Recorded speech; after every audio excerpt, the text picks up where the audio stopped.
Selamat datang di channel Pemuja Malam. Jangan lupa like, share, and subscribe ya. Terima kasih.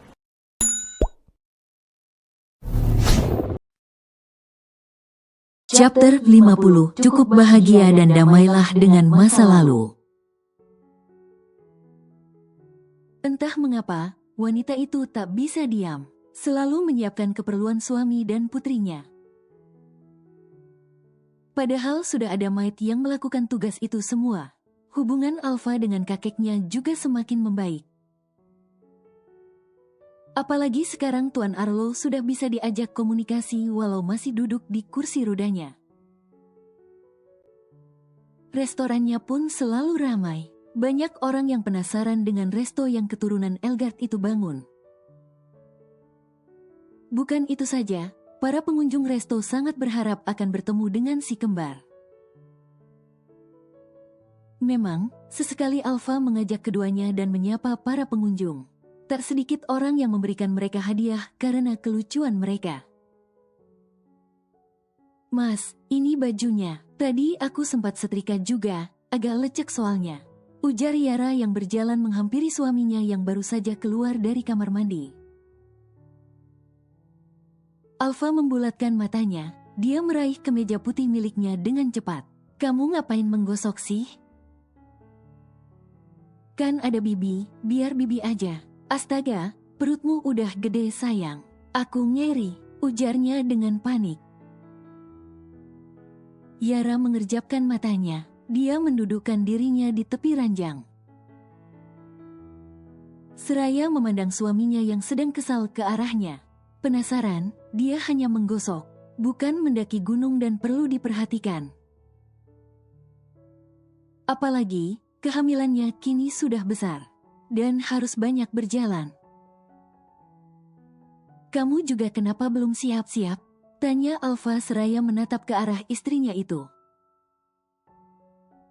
"Belum, abis mandiin anak-anak tadi." Farah rewel karena diisengin Jovan. Jawab Yara. "Kamu mandiin anak-anak, mereka sudah besar sayang." "Astaga, Hufet, ya sudah, sekarang aku bantu mandi." "Ayo, aku takut kamu lelah dan berakhir jatuh. Kita sudah hampir terlambat," ujar Alfa dan segera membantu istrinya untuk berdiri. "Gak macam-macam kan, anak-anak nunggu loh," protes Yara. "Iya, astaga, dikira aku mau macam-macam, waktunya juga mepet," pekik Alfa. Keduanya pun masuk ke dalam kamar mandi dan tak lupa menutup pintunya. Terlihat, Tuan Arlo sedang duduk di kursi rodanya. Di tangannya terdapat foto seorang wanita cantik yang tengah bersanding dengan seorang pria tampan. Tatapan mata pria baya itu lurus ke depan. Ia tak menyadari jika sedari tadi sudah ada orang yang berdiri di belakangnya. Perlahan, tatapannya turun mengarah ke foto yang dirinya pegang. Lalu, ia mengelus foto itu dengan matanya yang terlihat berkaca-kaca. "Aruna, aku tidak akan lupa soal perkataanmu dulu. Yah, kedudukan akan kalah dengan kehangatan keluarga. Aku merasakannya, aku bahagia. Sayangnya, kebahagiaan itu tidak sempurna karena tidak ada kehadiranmu. Andai waktu itu, aku melepas semua masalahku dan memilih membahagiakanmu. Bukannya, sekarang ini kamu masih berada di sisiku? Kamu tertekan hidup bersamaku, jadi kamu pergi lebih dulu, iya kan?" Tuan Arlo mengusap air matanya, tubuh pria baya itu terlihat bergetar hebat. "Seandainya kamu melihat para cicit kita, mereka sangat menggemaskan. Farah, Bara, Jovan, mereka sangat lucu. Tapi, Malven malah seperti aku yang dingin. Haah, tapi dia sangat perhatian. Sayang, aku jarang memanggilmu sayang kan? Aku akan memanggilmu seperti itu. Walau aku tahu kamu tidak akan mungkin berada di sampingku lagi." Pria yang berdiri di belakang Tuan Arlo pun menghela nafas berat. Ia mengusap sudut matanya yang terasa berair. Lalu, ia melangkah maju dan menepuk bahu pria baya itu. Mama pasti bahagia di tempatnya. Ujarnya yang tak lain adalah Logan. Tuan Arlo mengangguk. Mamamu tersiksa di sini, jadi dia memilih ke tempat yang baik. Logan, apa papa begitu jahat? Tanya Tuan Arlo yang mana membuat Logan terkesiap. Logan berlutut di hadapan sang papa. Ia meraih tangan keriput pria baya itu dan menggenggamnya dengan lembut. Matanya terlihat berkaca-kaca. Tuan Arlo adalah satu-satunya orang tua yang ia punya saat ini. Sejahat apapun pria baya itu, Logan tak bisa membencinya. Papa tidak jahat. Mereka yang buat papa menjadi pribadi yang keras dan arogan. Jangan biarkan mereka membuat papa hancur dan dibenci orang. Cukup bahagia, dan damailah dengan masa lalu. Logan tahu, papa cukup menderita dulu. Tapi, dendam papa menyakiti orang yang papa sayang. Lebih baik lepaskan. Papa hanya perlu banyak waktu bermain bersama para cicit papa. Ujar Logan dengan suara bergetar. Mamamu pasti benci papa, ujar Tuan Arlo dengan isak tangisnya. Logan menggeleng. Papa tahu gak, kenapa Logan gak pernah benci papa? Karena mama yang bilang pada Logan untuk jangan pernah membenci papa. Pada saat meninggal bahkan pesan itu terus ia katakan. Mama sangat mencintai papa. Dia hanya ingin papa bahagia. Tangisan Tuan Arlo pecah, Logan segera memeluk pria baya itu. Keduanya menangis haru, hubungan kekeluargaan mereka kembali diperkuat. Logan merasa lega, karena sang papa ingin berubah dan melanjutkan kehidupannya dengan baik. Sudah, jangan menangis terus. Acara sebentar lagi akan dimulai, papa ingin menebus kesalahan papa pada Yara kan? Sekarang saat ini, di acara ini, papa akui dia pada publik jika dia adalah menantu sah keturunan Elgard. Pinta Logan seraya menghapus air mata Tuan Arlo.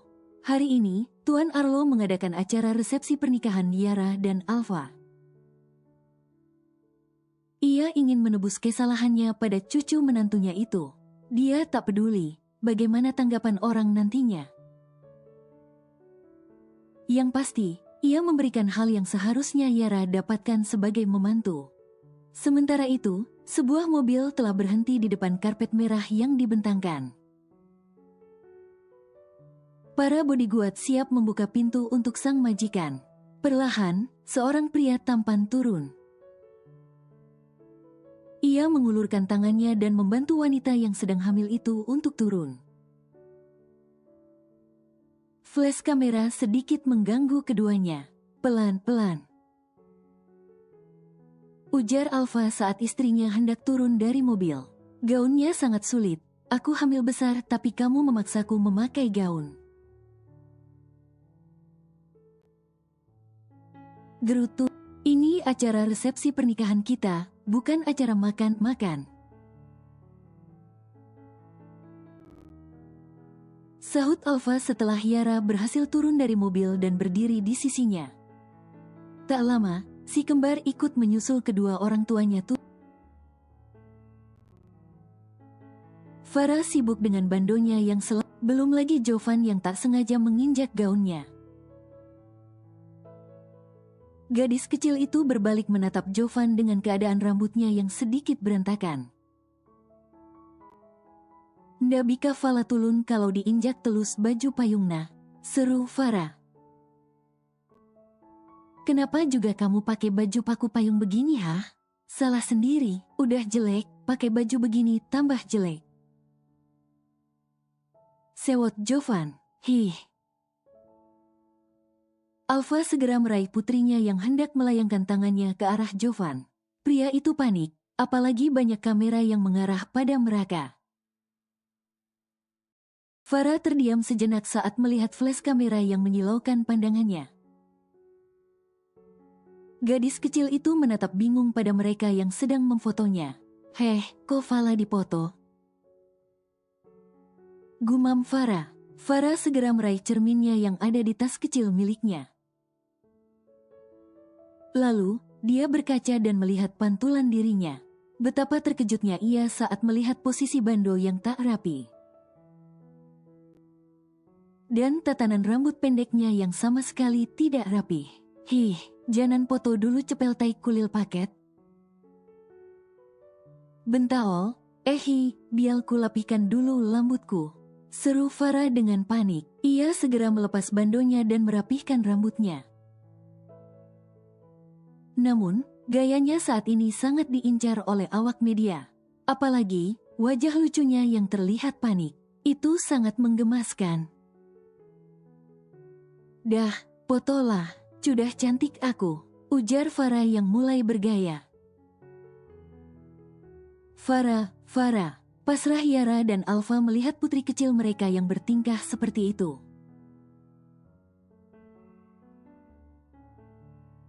Kita sambut Tuan Alfa Logan Elgard dan Nona Yara Fianka. Alfa merangkul pinggang istrinya berjalan ke tengah panggung. Sorot kamera mengarah pada mereka berdua. Yara merasa gugup, tetapi Alfa berusaha menenangkannya dengan mengelus pinggang wanita itu dengan lembut. Langkah keduanya terhenti setibanya di tengah panggung. Seorang MC memberikan mic pada Alfa. Baik, terima kasih atas kehadiran kalian semua. Sebelumnya, saya memohon maaf karena kejadian beberapa bulan lalu. Ada kesalahpahaman yang terjadi di keluarga kami, tapi semuanya telah selesai. Saat ini, saya berdiri di sini bersama istrinya saya, Yara Fianka. Ia wanita yang cantik bukan? Ujar Alfa dan membuat Yara tersipu malu. Pernikahan kami tidak seperti pernikahan yang lainnya. Kalian mungkin sudah tahu bagaimana cerita di sini, bukan salah siapapun. Hanya waktu yang tidak tepat saja, tapi sekarang saya sangat mencintainya. Dia adalah ibu kandung dari anak kembar saya. Dan sebentar lagi calon anak ketiga kami akan lahir. Saya harap tak ada berita miring lagi tentang istri saya. Dia ada di posisi sulit, itu karena saya. Jadi, saya minta, jangan lagi menyebarkan berita buruk tentang istri saya. Lanjut Alfa kembali. Boleh kami bertanya? Seru seorang awak media. Ya, silahkan. Seru Alfa. Apakah Anda mempertahankan rumah tangga Anda dengan Nona Yara hanya demi anak? Seperti yang kami tahu sebelumnya, Anda terlihat sangat mencintai mendiang istri pertama Anda. Ujar pria itu yang mana membuat Yara mencengkeram gaunnya dengan kuat. Alfa terdiam, pria itu beralih menatap istrinya yang menundukkan kepalanya. Alfa yakin, pertanyaan tadi pastilah menyinggung perasaan istrinya. Namun, pria itu langsung menggenggam lembut tangan istrinya. Yang mencengkeram kuat gaunnya, bukan, walaupun tidak ada kedua anak kami juga akan tetap bersama. Mengapa? Karena semesta yang menyatukan kami dengan jalannya. Semua kehidupan sudah memiliki jalannya masing-masing. Saya memang mencintai mendiang istri pertama saya, sampai ia tiada. Tapi sekarang, saya lebih memprioritaskan perasaan istri saya. Saya mencintainya lebih dari diri saya sendiri.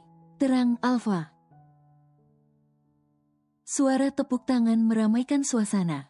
Mereka merasa terkagum dengan jawaban Alfa. Sementara Yara, dia menatap suaminya itu dengan mata berkaca-kaca. Mungkin, masih ada orang yang berpikiran buruk padanya. Dia tak peduli, karena yang menjalankan kehidupan adalah ia sendiri. Tak penting, seberapa orang merendahkan dia. Asalkan orang yang ia sayangi berada di sampingnya, Yara merasa kuat. Berbicara soal si kembar, kira-kira kemana mereka? Seru MC pembawa acara. Alfa dan Yara segera menoleh. Keduanya tersenyum melihat si kembar yang sudah berada di atas panggung. Tampak keduanya enggan maju. Grace berulang kali mendorong mereka. Tapi Farah merengek tak mau. Ia malu dilihat oleh orang banyak. Tetapi Grace yang gregetan akhirnya menggendong gadis kecil itu dan membawanya ke tengah panggung. Alfa langsung meraih putrinya, sementara Jovan menggandeng tangan sang bunda. Kamera kembali menyorot ke arah keluarga kecil itu dan mengambil gambar sebanyak-banyaknya. Ini kedua anak kembar kami, Jovan dan Farah. Mereka lahir hanya beda waktu 15 menit. Anak kembar ini hampir tidak mengetahui siapa ayahnya. Tapi mereka percaya jika ayah mereka akan kembali menemui mereka. Anak kembar dengan segala kemandirian mereka, saya bangga memiliki keduanya, ujar Alfa dengan mata berkaca-kaca. Pria itu mengecup lembut pipi gembul putrinya itu. Ayah, kenapa banyak orang telus? Mau bagi cembako kah? Bisik Farah. Suara Farah masuk ke dalam mic. Tentunya mereka semua mendengarnya. Para tamu tertawa mendengar celotehan gadis kecil itu. Begitupun Alfa dan Yara.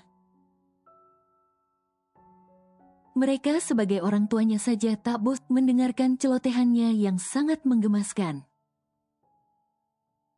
Kau memiliki cicit yang sangat menggemaskan. Kenapa disembunyikan? Kalau tidak mau, berikan ke aku saja. Bisik seorang pria baya yang duduk di sebelah Tuan Arlo. Mau ku patahkan lehermu, huh? Desis Tuan Arlo dengan kesal. Alfa mengajak istri dan kedua anaknya turun dari panggung setelah acara penyambutan selesai. Mereka menghampiri para tamu dan menyapanya. Banyak sekali pertanyaan yang hanya dijawab oleh Alfa. Sebab, Yara bingung ingin menjawab apa. Sampai, kegiatan mereka terhenti saat Yara melihat sosok pria yang sangat dirinya kenal. Dr. James, Anda di sini? Kaget Yara dan menghampiri pria itu.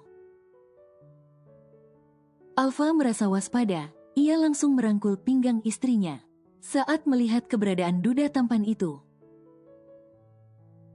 Iya, aku hadir mewakili keluargaku, jawab Dr. James seraya tersenyum tipis.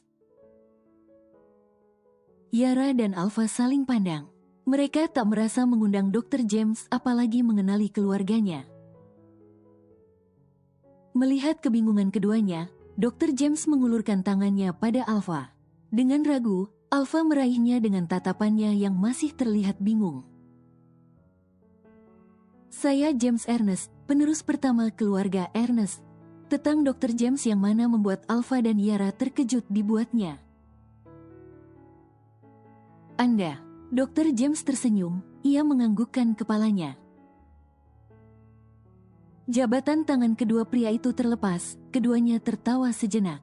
Maaf, saya jarang hadir di acara perkumpulan 5 keluarga. Banyak kesibukan yang terjadi, dan saya lebih senang dengan profesi saya sebagai dokter. Bukan penerus. Jadi, bisakah kita berteman Tuan Muda Elga? Ujar Dr. James. Berteman, tidak dulu, terima kasih, jawab Alfa dengan raut wajah datarnya. Oh ya, di mana putra Anda Dr. James? Tanya Yara yang mana membuat Alfa membulatkan matanya. Sayang, desis Alfa. Tetapi tidak Yara hiraukan. Putraku dia. Ketiganya langsung menoleh pada remaja tampan yang sedang didekati oleh gadis kecil yang terus memujanya. Ketiganya melongo melihat wajah remaja tampan itu memerah karena candaan gadis kecil itu. Fala mau tanya, kok apa yang bikin ceneng hayu? Seru gadis kecil itu. Kok raket? Tanya remaja tampan itu. Calah, Jawabannya, kok kamu ganteng banget, Ci? Alfa menganga tak percaya. Dia tak menyangka putrinya berani menggombali laki-laki di saat umurnya masih kecil. Sebenarnya, putrinya menurun dari siapa? Ia bahkan tak pernah menggombali wanita. Bahkan dengan istrinya saja jarang. Jangankan Alfa, Yara sebagai ibu yang melahirkan pun bingung mengapa putrinya bisa seperti itu. Tuan Alfa, apa kita akan berbesan? Enggak. Sementara itu, di taman belakang, tampak Zhou sedang menikmati segelas es jeruk miliknya. Gadis itu memilih menjauh dari para tamu yang hanya memanfaatkannya saja. Ia merasa lelah dengan mereka yang memanfaatkannya sebagai ladang bisnis keluarga. Zhou menjauh agar tak masuk ke dalam pembahasan mereka. Kenapa di sini? Zhou dikejutkan dengan kehadiran Aska di sebelahnya. Enggak. Sahut Zhou dengan singkat. Kakak juga ngapain kesini? Enggak sama pacarnya aja. Sindir Zhou dengan lirikan tajamnya. Pacar? Siapa yang pacaran? Kaget Aska. Zhou mengerjapkan matanya. Dia beralih menatap Aska yang menatapnya dengan tatapan heran. Seingatnya, Aska mengatakan jika helm yang saat itu ia gunakan adalah milik pacarnya. Namun sekarang, mengapa tiba-tiba pria itu terlihat seperti amnesia? Loh, waktu itu kakak bilang helm punya pacar kakak. Sindir Zhou. Aska tertawa kecil. Sorry, gak fokus saat itu. Helm itu milik pacar temanku, ujarnya. Zhou membulatkan mulutnya. Sia-sia sudah ia menangis sepanjang malam karena pria itu. Melihat raut wajah Zhou, Aska tersenyum. Ia memasukkan tangannya ke dalam saku celananya seraya menatap ke lurus ke depan. Dari kapan kamu menyukaiku? Tanya Aska yang mana membuat Zhou terkesiap dibuatnya. Apaan sih? Siapa juga yang suka? Seru Zhou dengan gengsi. Aska tersenyum tipis. Dia menolehkan kepalanya dan mendekatkannya ke arah wajah Zhou. Refleks, gadis itu menjauhkan wajahnya. Aska menatap lekat mata Zhou yang menatap lurus ke arahnya. Seringai pria itu terbit saat melihat pipi Zhou yang memerah. Enggak suka tapi pipinya merah gitu. Sindir Aska. Hi, apaan sih Kak Aska? Pekik Zhou dengan kesal. Kalau suka bilang aja, sebelum jadian sama yang lain. Nanti nyesel loh. Ledek Aska dan berniat beranjak pergi. Zhou memejamkan matanya. Ia mengepalkan tangannya dengan kuat.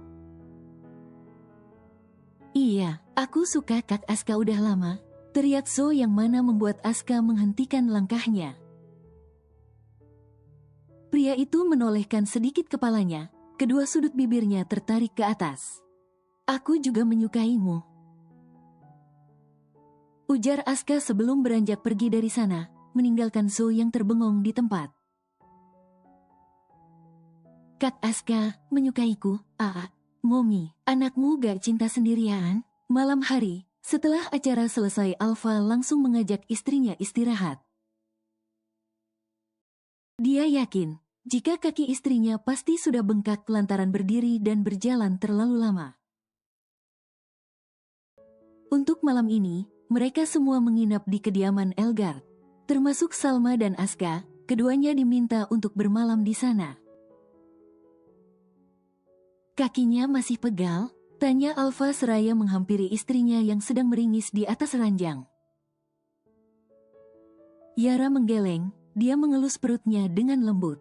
Alfa langsung duduk di tepi ranjang. Ia menyingkap selimut dan memijat lembut kaki istrinya. Setiap malam, sudah menjadi kebiasaan Alfa memijat kaki wanita itu. Ia tak tega melihat Yara yang hamil besar saat ini. Terkadang, istrinya itu kesulitan untuk tidur karena kandungannya yang sudah besar. "Mas," panggil Yara yang mana membuat Alfa menoleh. "Sayang, kenapa?" tanya Alfa dengan panik saat melihat wajah istrinya yang terlihat pucat pasi diserta dengan keringat dingin. "Perutku sakit, sakit banget," ringis Yara yang mana membuat Alfa terkejut. "Sakit, kram atau bagaimana?" seru Alfa dengan panik, rasanya kayak kontraksi.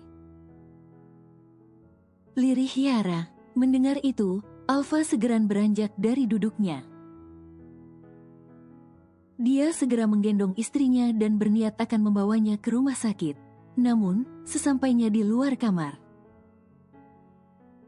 Alfa justru merasakan sesuatu yang basah di tangannya. Pria itu menatap istrinya dengan raut wajahnya yang pias. "Sayang, ini apa air ketuban?" Bersambung.